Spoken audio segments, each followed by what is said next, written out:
Assalamualaikum warahmatullahi wabarakatuh. Saya Dina Rizka Amelia, NPM 19030104, Program Studi Pendidikan Matematika, Fakultas Matematika dan Ilmu Pengetahuan Alam, Universitas Hamzah Wadi.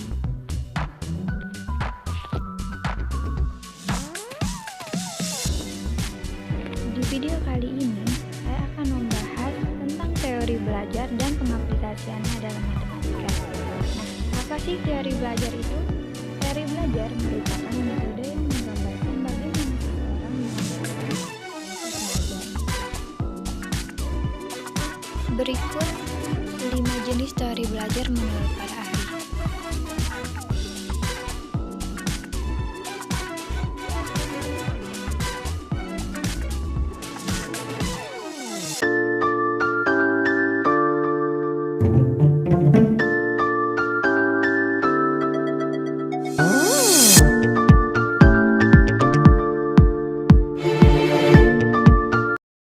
Nah, berikutnya teori belajar dalam pembelajaran matematika. Yang pertama, teori belajar Bandura. Pencetus teori ini adalah Albert Bandura. Albert Bandura sangat terkenal dengan teori pembelajaran sosial. Bandura mengemukakan bahwa seseorang itu belajar melalui proses meniru. Meniru di sini dalam artian meniru hal-hal yang dilakukan oleh orang lain ataupun guru. Nah, teori belajar Bandura itu sendiri merupakan aliran psikologi sosial yang menekankan bahwa lingkungan kerap kali dipilih dan diubah oleh seseorang melalui perilakunya. Adapun konsep-konsep dari teori belajar Bandura adalah sebagai berikut. Yang pertama, pemodelan. Sebagian besar manusia belajar melalui pengamatan dan mengingat tingkah laku orang lain. Hasil pengamatan itu kemudian dihubungkan dengan pengalaman baru dan pengalaman sebelumnya. Adapun jenis-jenis pemodelan sebagai berikut. Yang pertama, peniruan langsung, yang kedua peniruan tak langsung, dan yang ketiga adalah peniruan gabungan. Yang kedua, belajar vicarius, yang dimana pelajar termotivasi bahwa meniru model atau guru dengan baik akan mendapat dukungan. Ada juga yang belajar dengan melihat seseorang diberi hukuman atau dihukum saat terlibat dalam perilaku-perilaku tertentu. Yang ketiga, perilaku diatur sendiri. Manusia mengamati perilaku-perilakunya sendiri, mempertimbangkan perilaku terhadap kriteria yang disusunnya sendiri, kemudian memberi dukungan atau hukuman pada dirinya sendiri pula. Berikutnya, pengaplikasian dalam pembelajaran matematika. Proses pembelajaran menurut teori sosial Albert Bandura, seorang guru harus dapat menghadirkan model yang baik. Model yang baik di sini tidak harus dari guru itu sendiri, namun tergantung apa yang akan diajarkan. Dalam belajar matematika, yang diajarkan adalah berupa konsep, sehingga guru harus dapat menghadirkan model atau contoh yang menarik perhatian dan dapat mudah diingat oleh pelajar. Seperti pada materi KPK, yang dimana hasil perkalian dari dua buah faktor-faktor yang berbeda dengan pengambilan pangkat tertinggi. Yang kedua, teori belajar Piaget. Pada teori ini menyatakan bahwa siswa belajar harus sesuai dengan tahap perkembangan mentalnya. Artinya, bila guru akan memberikan pelajaran atau materi, harus sesuai dengan tahap-tahap perkembangan tersebut. Menurut Piaget, seorang siswa maju melalui 4 tahap perkembangan antara lain. 1.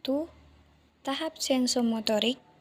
Yang kedua, tahap persiapan operasional. Yang ketiga, tahap operasi konkret. Dan yang terakhir, tahap operasi formal. Berikutnya, pengaplikasian dalam pembelajaran matematika. Nah, di sini guru harus mampu menciptakan keadaan siswa yang mampu untuk belajar sendiri. Seperti dalam matematika diterapkannya operasi penjumlahan, pengurangan, perkalian, dan pembagian. Contohnya, 5 ditambah 3 sama dengan 8, dan sebaliknya 8 dikurangi 3 sama dengan 5, dan seterusnya. Yang ketiga, teori belajar Brunner. Pada teori ini, Brunner menekankan pada proses belajar, menggunakan metode mental, yaitu individu yang belajar mengalami sendiri apa yang dipelajarinya, agar proses tersebut dapat direkam dalam pikirannya dengan caranya sendiri. Brunner mengemukakan bahwa dalam proses belajar melewati 3 tahapan, yaitu sebagai berikut. Yang pertama, tahap enaktif. Dalam tahap ini, siswa secara langsung terlibat dalam memanipulasi atau mengotak-atik suatu benda. Yang kedua, tahap ikonik.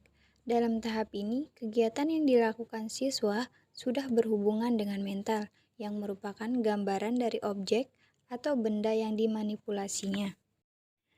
Siswa tidak langsung memanipulasi objek seperti yang dilakukan pada tahap enaktif, misalnya dengan menunjukkan pada sajian yang berupa gambar atau grafik.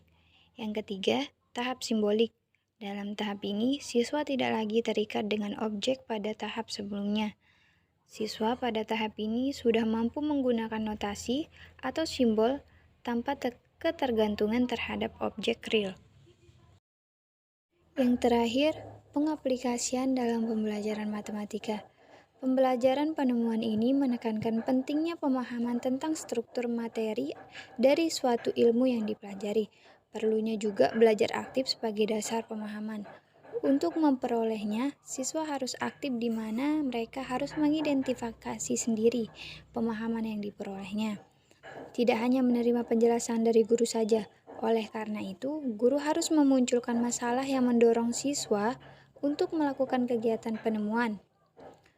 Dalam pembelajaran, guru memberikan contoh dan siswa bekerja berdasarkan contoh sampai menemukan hubungan antara bagian dari struktur materi, seperti pada bilangan cacah, diagram, dan penjumlahan menggunakan lambang-lambang bilangan. Contohnya, 3 ditambah 2 sama dengan 5, dan seterusnya.